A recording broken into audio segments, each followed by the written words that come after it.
Olá, talento! Sejam todos bem-vindos a mais um podcast NaniCast.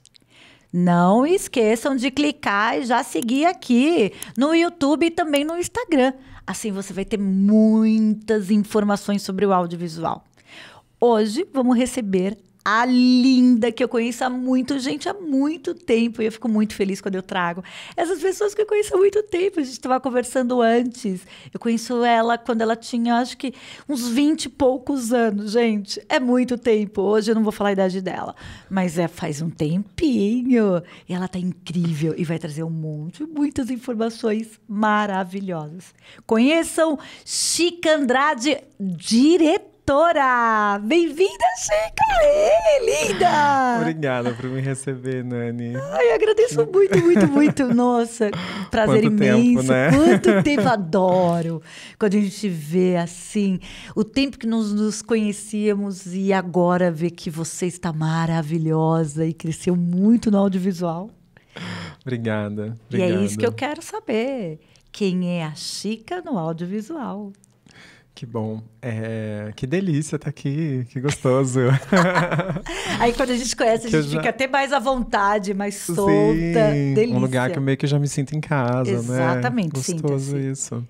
Eu acho que para começar sobre minha história, eu sou caiçara do litoral sul de São Paulo. E a minha história com audiovisual, eu acredito que começa muito criança. E eu tenho um tio gay, que foi como um pai para mim, meu tio Júnior. E essa bicha maravilhosa de lá da minha cidade decidiu em algum momento na minha infância ter uma videolocadora. E a bicha maravilhosa levava um filme por dia pra gente assistir e era a grande graça da minha vida. Então eu já tinha uma relação com teatro e com cinema foi assim.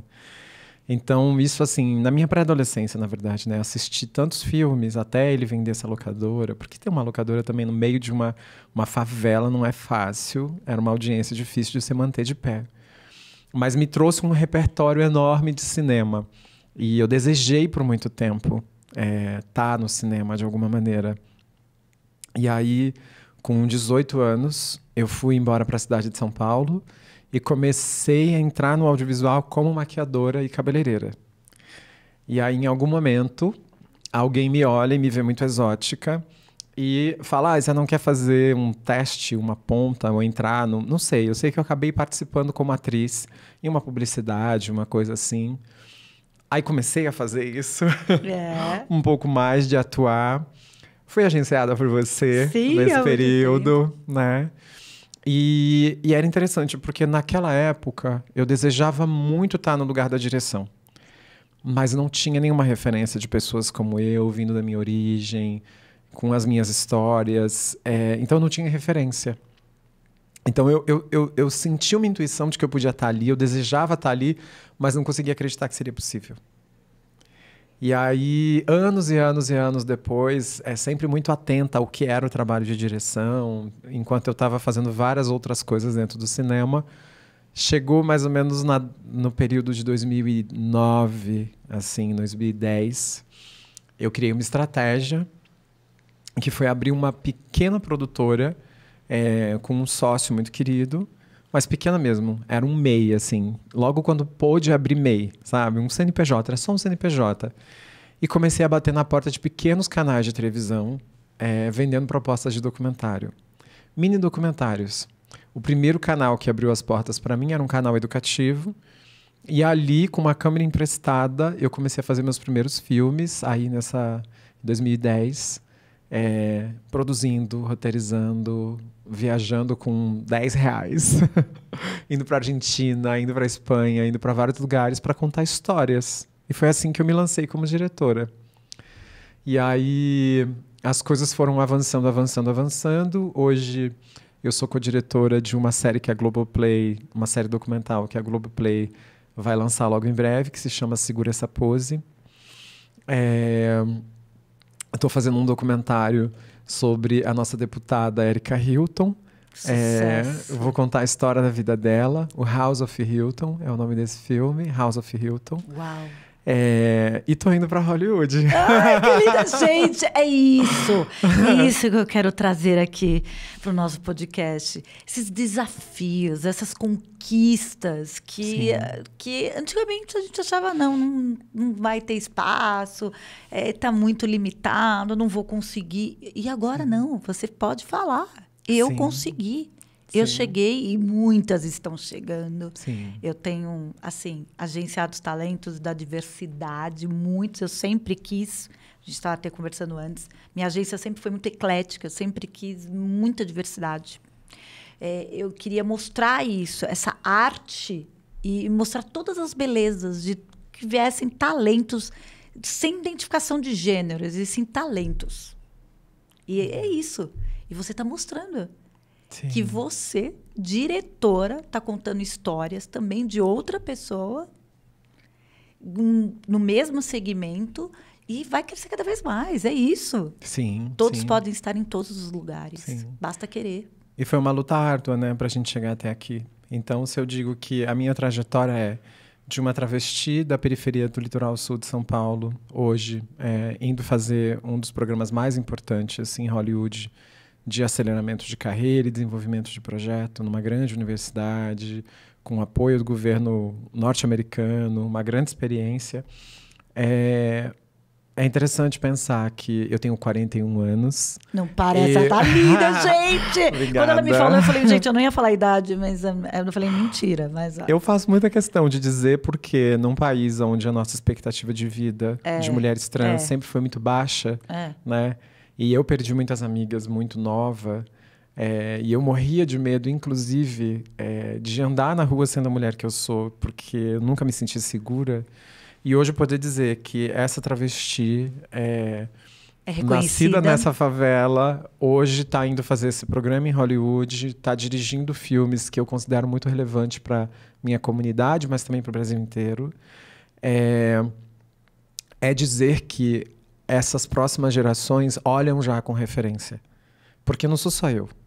São várias, não só mulheres trans, mas também transmasculinos, homens trans, também pessoas não binárias que estão minimamente conseguindo se posicionar não só dentro do mercado audiovisual, como em lugares de tomada de decisão, lugares de poder nessa sociedade, como a própria Erika Hilton. Exatamente, que ela chegou e está lá. Talvez tivesse sido muito mais fácil para mim se eu olhasse naquela época com 20 aninhos, né, olhasse e tivesse visto uma outra travesti dirigindo, tendo uma carreira e falar, não, é possível. Ter uma referência. Não tinha. Não tinha.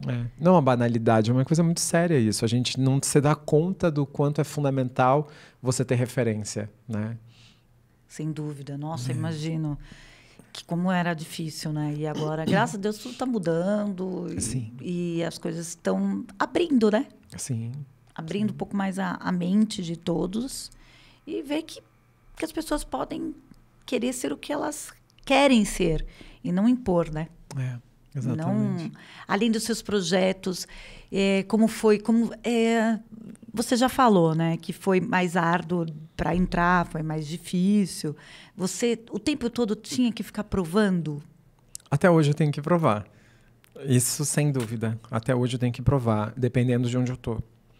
Por exemplo, você conhece minha trajetória porque você sabe que quando eu vim da minha cidade para cá, para a capital de São Paulo, eu dei uma destransicionada, né? Porque eu tinha muito medo da violência, então eu queria ter uma vida menos marginal, né? Porque nos anos 90, começo dos anos 2000, a gente não tinha esses debates sobre gênero, transgeneridade, não existia isso como pauta do dia, como é hoje em dia muito comum.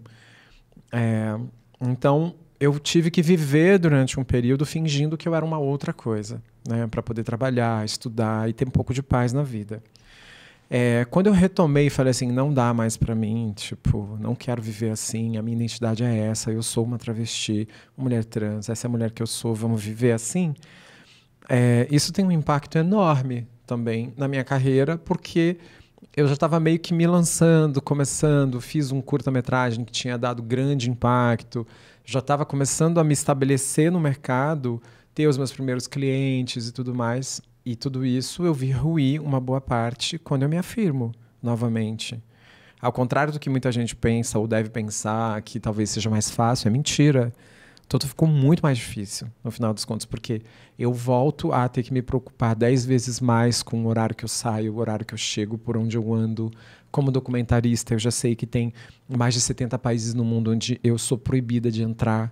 Existem várias cidades desse Brasil que eu não posso visitar, eu não posso ir, não posso estar sozinha em muitos lugares, né?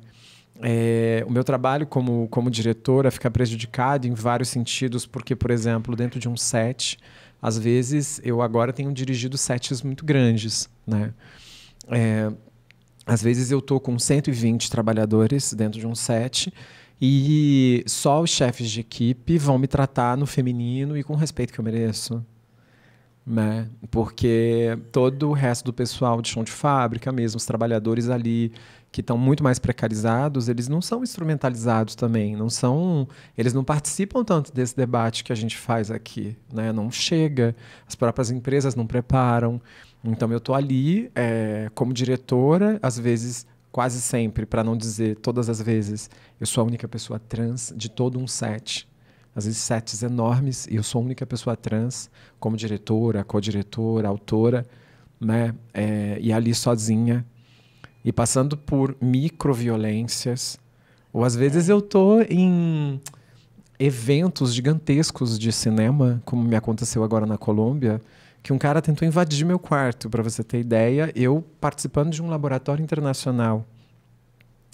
Então, é um trabalho dobrado e ainda ter isso, né? De que quando eu passo a estar posicionada no campo feminino, você como mulher, você sabe do que eu estou dizendo. Sempre vão desconfiar muito mais da nossa voz. Não, e aí fica mais frágil, a gente pode atingir. Exatamente. E aí o assédio, que você também já até participou de um debate sobre isso, e vocês falaram sobre isso. Sim. Que foi esse debate que você estava participando. Sim. Era o assédio no set? Sim, falando sobre isso, né? Que tipo quais tipos de ações a gente precisa produzir, fomentar para minimamente, né, proteger as mulheres nos sets de filmagem, construir sets de filmagem mais éticos, né? Aí falando desde das relações trabalhistas, como elas se dão, porque tudo parte daí, né? Relações super hierarquizadas, e eu não estou nem dizendo que dentro de um set você vai dizer, todo mundo tem as mesmas responsabilidades. Não. Tem uma hierarquia de responsabilidades que é fundamental para um set funcionar.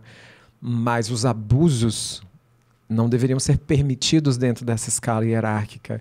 E, geralmente, dentro de uma hierarquia onde homens brancos, cisgêneros, heterossexuais e muito ricos estão no topo. E, geralmente, quando você tem mulheres num set, essas mulheres estão em posições um pouco mais submetidas, né, de alguma forma. E aí, quando a gente vai falar de pessoas trans, geralmente, quando está no set, já está em posição de muita fragilidade, de muita submissão dentro dessa escala hierárquica, e o quanto um monte de violências, microviolências e grandes violências vão acontecer porque estamos suscetíveis, né? Então, como frear isso? Como criar sets mais saudáveis para todas nós, né? Esse era o nosso debate ali.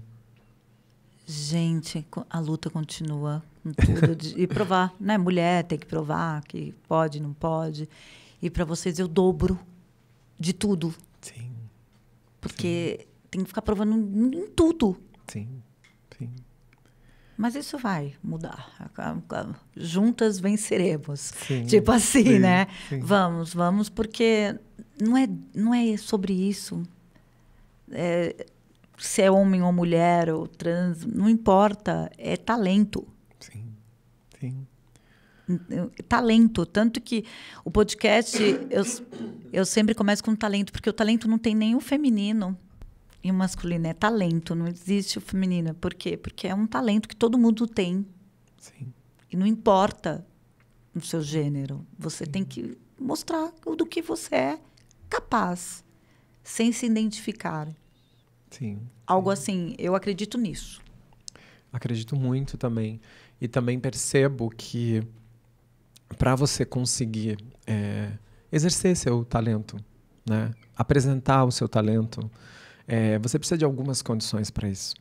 Então, ter um pouco de paz primeiro, né? Tá protegida, porque quando mulheres, de um modo geral, cis ou trans como eu, passam a ser impactadas por comportamentos que são opressores dentro do nosso trabalho, e aí dentro e fora do cinema, mas aqui falando do cinema, quando esses desafios a mais, além do próprio desafio do trabalho, né, mas que vai se impondo sobre nós, como que a gente vai conseguir mostrar o nosso talento completo?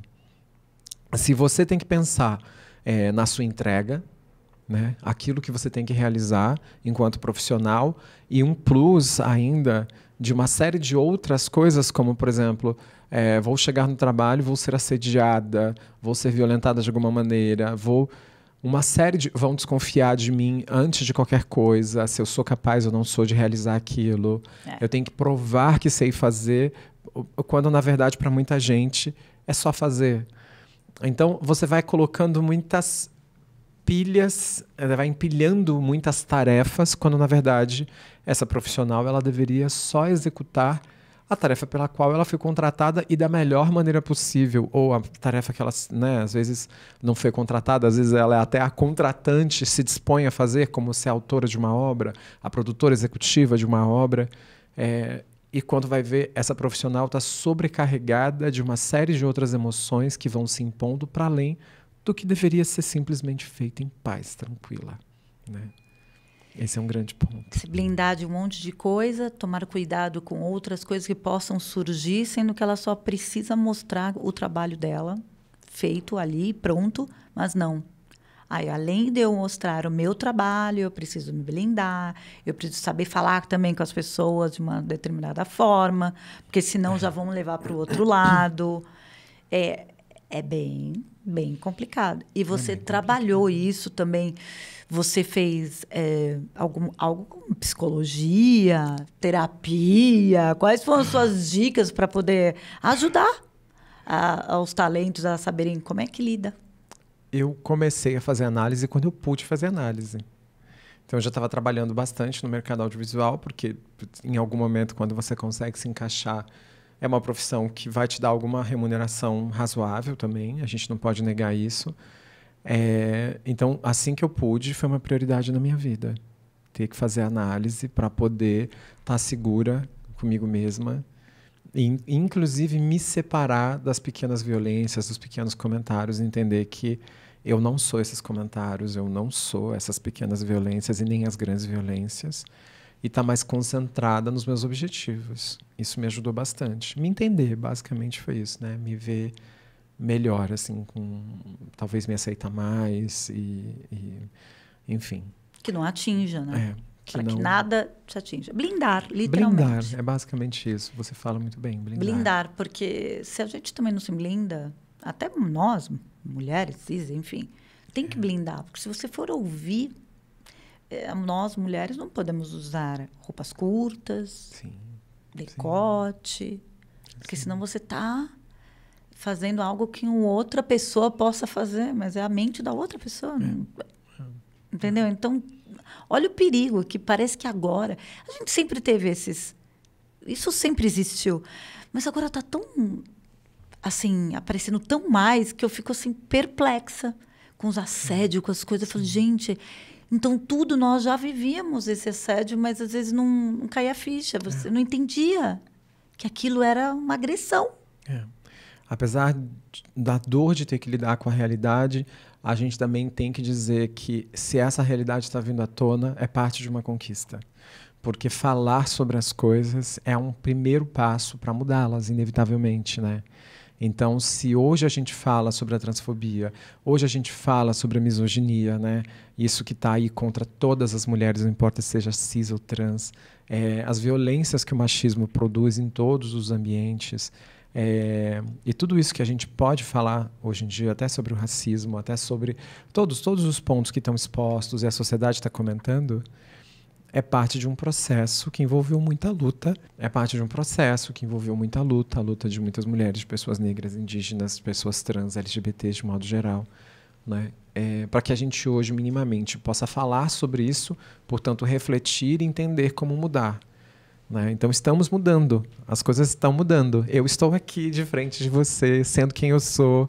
Né? Você ocupando a posição que você ocupa dentro do mercado, que é uma posição bastante importante, renomada, reconhecida, com a sua agência de pé aí há tanto tempo. Pouquinho tempo, né? Uns 27 anos, imagina.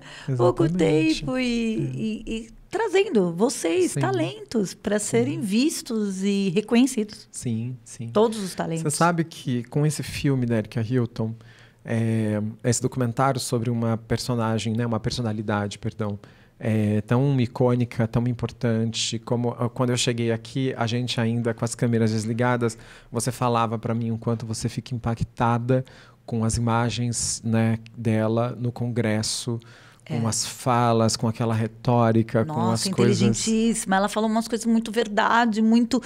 que já deveriam ser ditas faz tempo. E ela foi lá, falou. Eu achei incrível. Sim. E aí, agora você contar a história dela... Quem não vai querer assistir? Meu Deus, um marco, eu tô né? louca pra ver, já tô querendo muito. Você imagina? Eu vejo que são marcos históricos. O que Erika representa hoje pra gente já é uma marca na história do nosso país. Porque pensar que nós temos aí só uma década em que as pessoas trans... São os últimos 10 anos, mais ou menos, que nós, pessoas trans, começamos a ser comentadas, vistas como seres humanos em algumas partes da sociedade, não em todas. É basicamente dizer que, quando a gente vai comparar, por exemplo, com a história do povo preto, que sai de um processo de 400 anos de escravidão e é jogado assim no mundo, sem nada... Vai, toca a tua vida agora, né? Com a miséria que a gente te deixou, que é isso que o Estado brasileiro fez naquele momento. Essas pessoas, né? E a gente está falando de um pouco mais de um século, elas tiveram um tempo e um processo de adaptação a essa sociedade que nunca aconteceu por completo, a gente sabe, por isso que a gente pede reparação histórica. Mas que é dizer, pensar nas primeiras pessoas pretas retintas, pisando numa escola, pisando num trabalho, pisando na luz do dia. Essa última década que a gente viveu foi para ver as pessoas trans na mesma medida. A primeira travesti a se formar, a pisar numa universidade, Maria Clara Araújo. Eu me lembro, assim, uma cearense, me lembro que era uma notícia que saía no país inteiro, e a gente está falando isso foi há 9 anos atrás. Juíza, tem aquela outra juíza Primeira também. Juíza, né? Então, o primeiro homem trans a se formar em medicina. Isso. É vergonhoso. Né? Se você for pensar, você vergonhoso. Fala, oi? Então é vergonhoso que a nossa sociedade hoje ainda se comporte com nós, né, pessoas trans, do mesmo jeito que muita gente se comportou quando as pessoas pretas, retintas, recém-saídas da escravidão, começaram a poder sair na luz do dia. Né? Que aí tinha isso de o primeiro negro a entrar numa escola, o primeiro negro, a primeira negra a entrar numa universidade, e que isso gera espanto e conflito, porque naquela época muita gente dizia, tá, mas eu não quero dividir espaço com um negro. Hoje, igualmente, ouvimos isso, tá, mas eu não quero dividir espaço com uma travesti. Eu não quero estar com ela no mesmo ambiente. E é o meu direito dizer isso. Isso, em pouco tempo, vai ser muito vergonhoso. Como a gente olha para o nosso passado com a relação à escravidão, com vergonha. Né? Então, ter uma Erika Hilton, que é mulher mais votada como vereadora, e aí daqui a pouco uma das 10 mais bem votadas no país inteiro, e entra como primeira deputada federal, e logo depois a gente teve a Duda Salabert, mas com uma primeira mulher preta trans ali dentro daquele congresso. São marcos importantíssimos que a gente não tem mais como esquecer, não tem como apagar isso da história. Né? E o impacto que ela gera até aqui já gerou. E eu espero que esse filme também fique marcado na história do nosso país como mais um marco, de mais uma grande mudança. Porque a gente está falando aqui de uma travesti de origem periférica, né, de uma família afro-indígena, contando a história de uma travesti preta, né, que foi obrigada a viver da prostituição na sua juventude, que passou por coisas terríveis e que conseguiu se superar, assim como eu também tenho essa história de superação, né, para a nossa própria sorte, para fazer uma mudança mais do que necessária num país que, em algum momento, precisa ter vergonha de si. A Érica te escolheu para você dirigir, no caso, e ela queria uma trans. Olha, eu vou contar a história do filme. Como que eu chego na Érica e como ela se torna a protagonista desse filme. Pode contar? Vou te contar. Ó, spoiler, gente, aqui, ó. Presta. É um spoiler, Agora um spoiler. É isso que eu quero saber, tudo. Basicamente é o seguinte. Na minha cidade, né, lá no Litoral Sul, eu sou de um complexo de favelas ali que tem um histórico de muitas violências. É, inclusive, considerado um dos territórios mais violentos dentro do estado de São Paulo, quando você coloca isso em estatística, números. A minha cidade tem um histórico de linchamentos, de muitos linchamentos que já aconteceram, né, dentro das periferias. Então, você imagina o nível de pavor que eu tinha de estar naquele lugar. Né? E eu sabia que uma travesti morando naquele lugar, crescendo naquele lugar, o meu futuro não seria nada promissor. E eu tinha as minhas amigas travestis e a gente chama muito de família porque a gente realmente tem uma relação familiar. A gente chama sempre uma travesti que, vamos dizer assim, é aquela que te ajuda a se construir e se posicionar no mundo. Você sempre tem uma mãe, né? É uma coisa da nossa cultura. Você sempre tem uma casa, uma família. E que, inclusive, essa família, muitas vezes, ela recebe o sobrenome que a mãe adotou para si. Né?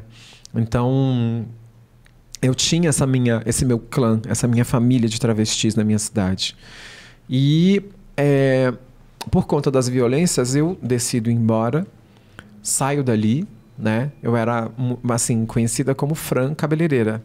Era isso, né? Vou embora dali, vivo toda essa trajetória que eu te contei aqui na cidade de São Paulo. E quando eu recebo meu primeiro dinheiro público para fazer minha primeira ficção, o primeiro curta-metragem de ficção, eu volto para essa cidade, quero encontrar minhas amigas travestis, essas que para mim eram uma referência de quando eu era jovem. Todas elas eram prostitutas porque nos anos 90 não existia outra possibilidade. Ou você sabia ser cabeleireira, que era o meu caso, por isso nunca me prostituí, ou então você seria prostituta. Não havia outra opção. Né? E o que vai acontecer ali? Nesse momento, quando eu recebo esse primeiro dinheiro público e quero estar ao lado das minhas irmãs travestis para contar a história que eu ia contar. Que era a história de uma travesti, que é uma história muito biográfica, muito minha, de uma travesti indo embora da própria favela que nasceu. E eu não encontro essas meninas porque elas foram executadas, elas foram assassinadas pela transfobia, de diversas maneiras. Desde violências físicas, linchamentos públicos, falta de atendimento, direito à saúde, ou seja, travestis que usavam silicone industrial no próprio corpo e isso levava à morte. Pensar que antes da gente ter o direito ao nosso nome, né, que é uma conquista muito nova, para você ir num hospital público, você que tinha peito já toda feita, você chegava num hospital e algum enfermeiro, alguém ia gritar o seu nome morto, um nome que não te pertence mais, um nome que você não quer ouvir nunca mais na sua vida. E aí alguém grita publicamente. Imagina o que constrangimento. Então, muitas de nós não ia... E assim, eu estou falando de nós travestis, mas também incluindo os homens trans, tá? Que é muito importante lembrar também dos homens trans nessa história. Você tinha vergonha, você preferia não ir num médico. Às vezes, lidar com a sua dor, com a sua doença. E sem contar que também ia viver uma sequência de violências em vários espaços e tudo mais.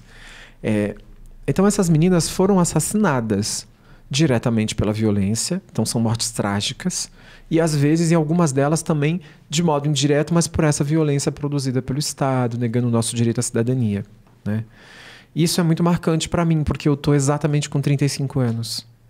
E eu vejo, naquela época, com 35, que eu só estava viva porque eu tinha destransicionado. Pelo menos socialmente, eu me apresentava não como uma mulher trans. Porque eu tinha muito medo.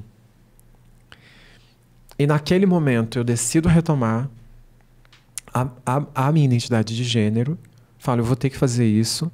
Só que com mais esse trauma de ter perdido essas amigas. E eu olho para aquilo, me vejo sozinha no mundo, me vejo numa dor tremenda e uma angústia de olhar e falar, essa história parece que não muda, e eu tendo uma sensação de que estava começando a mudar, e aí daqui a pouco eu confronto essa verdade. Ali eu entendo que, a partir da história dessas minhas amigas, eu entendo que não há outra solução senão fazer um filme sobre isso. É o que me cabe. Fazer cinema é o que eu sei fazer da minha vida. É a ferramenta que eu tenho para lutar. Então começo a fazer um documentário sobre as violências.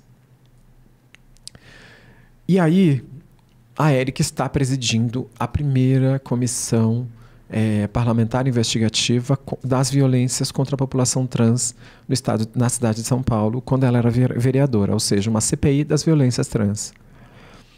Ela está presidindo essa CPI, eu mando uma mensagem direto para ela dizendo: meu nome é Chica, travesti, estou aqui, quero fazer um filme sobre as violências que nossa comunidade vive e gostaria de filmar a sua CPI.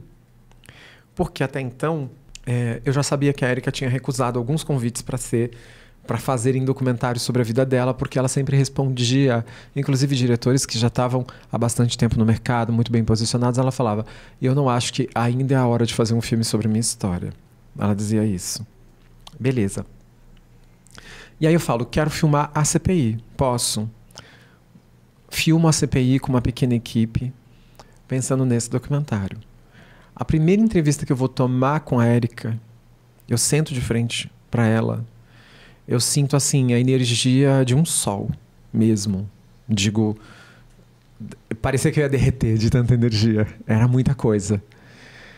E eu olhava para ela e todas as respostas que ela dava e eu pensei, meu Deus, eu estou contando um filme, eu estou fazendo um filme sobre as nossas perdas. E essa mulher, ela fala sobre as nossas vitórias. E eu preciso fazer um filme sobre a gente ganhando. Porque falar sobre a gente perdendo, eles já falam o tempo inteiro. Isso é uma frase do Nego Bispo, né? Que eu uso muito para definir o que aconteceu com esse filme. Então, a Érica, ela muda completamente o que eu estou vivendo ali enquanto documentário, enquanto documentarista. E eu passo a olhar para o filme como eu tenho uma personagem que nos mostra vencendo. E isso é o que a gente precisa. E eu fui arrancada daquela dor que eu sentia, daquele medo. E o mais bonito é que em pouco tempo ela me adota e eu passo a fazer parte de uma nova família, né? E aí eu passo a fazer parte da House of Hilton, ou seja, eu perdi minha primeira house, eu perdi minha primeira casa travesti. E no meio do processo desse filme, quando eu começo a filmar a Érica, e aí ela me aceita como documentarista e fala, acho que você vai contar uma boa história, você vai ter um ponto de vista interessante sobre mim, porque afinal de contas estamos falando agora de duas travestis e eu vou pagar para ver, eu quero saber onde é que a gente vai parar com isso. Maravilhosa, é isso mesmo. Então foi belíssimo, assim, ter sido aceita por ela, nesse sentido, mas também ter sido aceita pela família inteira, né, pela House. E tanto que o filme, ele tem tudo isso que eu tô te colocando aqui, de alguma maneira. Eu falo nele, né, nesse roteiro que a gente está indo finalizar agora lá nesse programa em Los Angeles, é muito para ter um alinhamento também para um tipo de filme que ele não seja específico para a minha comunidade. Para que ele fale com uma audiência que não necessariamente seja trans, não necessariamente seja LGBT, não necessariamente goste de pessoas trans ou se interesse por esse assunto. Porque a ideia é falar de questões que são universais, como a autoaceitação, a aceitação, o amor em família, a importância dessas trocas, né, de afeto seguro. Essa jornada completa aparece no próprio filme. Ou seja, ele não se foca em contar só a história de Érica Hilton. Ele conta sobre a condição de nós, pessoas trans, num país tão complexo como esse, que é o que mais mata a minha comunidade, mas é o que também tem uma Erika Hilton dentro do seu congresso. Ai, que lindo, gente! Você é incrível, uma contadora de história maravilhosa que só de ouvi-la já faz com que a gente fique com muita vontade de assistir e ver exatamente isso, esse lado. Eu venci, eu consegui. Sim. E existe possibilidade de vencer, sim, e tirar a galera preconceituosa, e tirar essa questão de uma certa ignorância de não conhecer. Porque você não conhece. Então, você não pode julgar o que você não conhece. Sim. É muito perigoso. Na nossa área, eu também convivo com um monte de pessoas que eu vejo, que na minha área é normal, né? Mas tem outras áreas que não é. E eu vejo muitas pessoas preconceituosas e eu tento bater de frente, mas não consigo. Sim. Eu acredito que o preconceito, a própria palavra já determina alguma coisa, né? É um conceito mal formado, ele está ele não foi concluído. Porque um conceito é um conceito, né? E você depende de muita coisa para construir um conceito. E esses pré-conceitos contra a minha comunidade e contra diversas outras comunidades, ele também pode ser confrontado, ou combatido, melhor dizer, a partir da possibilidade de que nós mesmas nos apresentem. Então, eu acredito que o audiovisual ele tem esse poder. Eu tenho a chance de me apresentar a minha comunidade para colaborar para que as pessoas possam ter conceitos mais completos sobre quem somos. O audiovisual está nos trazendo filmes, séries, tudo referente a estas histórias e ajudando outras pessoas. Sim. Porque assim elas podem chegar na família e tentar mostrar, olha aqui. Sim. É uma maneira, é para isso. Sim. O audiovisual conta o quê? Histórias, em geral. E assim as pessoas podem se identificar e ajudá-las a mudar as vidas. Como já mudou de muitas pessoas diante de alguns filmes que eu retrato muito aqui no podcast, de filmes que ajudou muito e falando sobre toda essa história da LGBT, enfim, de tudo. Sim. E hoje você tem a chance de ter diretoras como eu, por exemplo, onde não vai ser mais uma história contada de um ponto de vista de alguém que não tem essa experiência. Então, você hoje ter a chance de que uma travesti possa contar a história de outra travesti com um olhar que só eu posso ter porque eu sei o que está implicado nas relações sociais que envolvem a minha comunidade, porque vivo todos os dias, sinto na minha pele. Então, o meu nível de compromisso com a conversa que precisa ser tida com a audiência é diferente de alguém que talvez até nos apoie, mas que não vive a prática e o nível de complexidade. Tem que ter a vivência. Exatamente. Senão você não ia trazer algo genuíno, algo real. Não ia conseguir trazer. E pensar que isso é algo muito único na história, porque as primeiras pessoas trans a dirigir também estão surgindo agora, né? Que se colocam publicamente e tudo mais. Estão entrando agora nesse mercado. É claro, a gente já fazia isso de modo totalmente independente. Desde que se digitalizou, você vai ter várias vozes aí, vozes muito plurais contando histórias. Mas aqui a gente está falando de indústria. A gente está falando de larga audiência, ampla audiência. De filmes, séries que vão impactar, de fato, às vezes, um número gigantesco de pessoas que um cinema independente, feito entre amigos, não tem essa chance. É para uma outra coisa, ele é de uma outra ordem.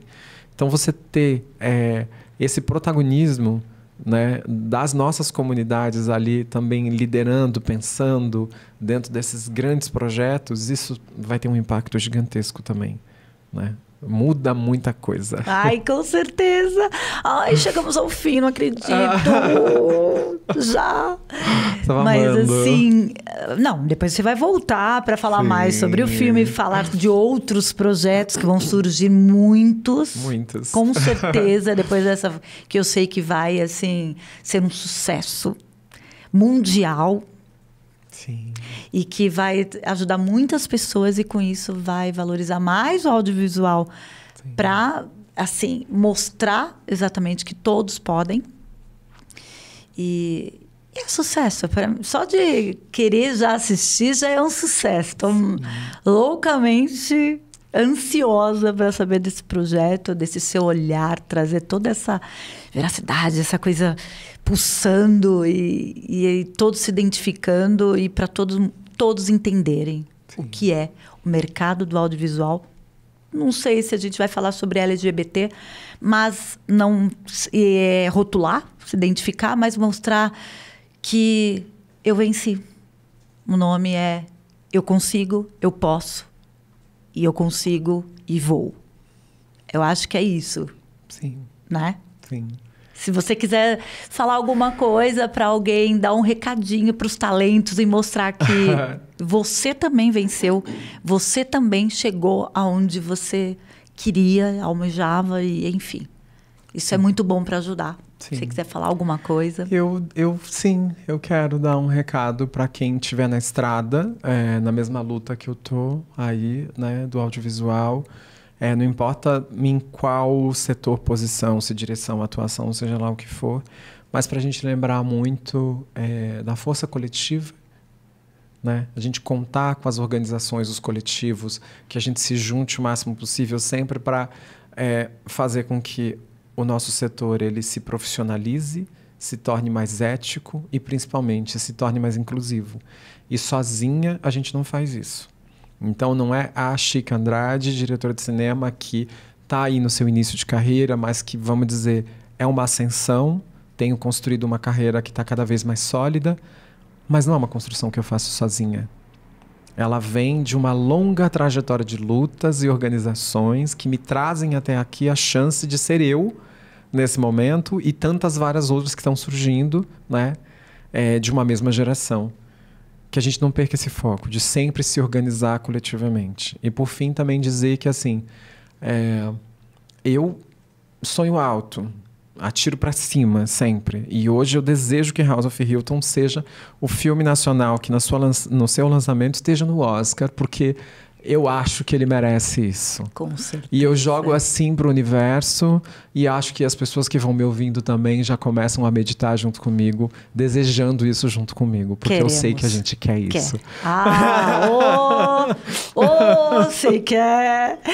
Obrigada, meu lindo. Muito obrigada. Que delícia estar aqui com você. Depois de muito, muito tempo. Sim. Espero que tenham gostado. Se quiser fazer uma perguntinha para a Chica, ela vai estar respondendo. Siga também a Chica no Instagram dela, vou colocar aqui direitinho. E vocês também, clique aqui, dê o seu like, sigam também no Instagram. Espero que tenham gostado com essa linda, com histórias maravilhosas. E é isso que o podcast traz. Coisas inovadoras. E até o próximo vídeo.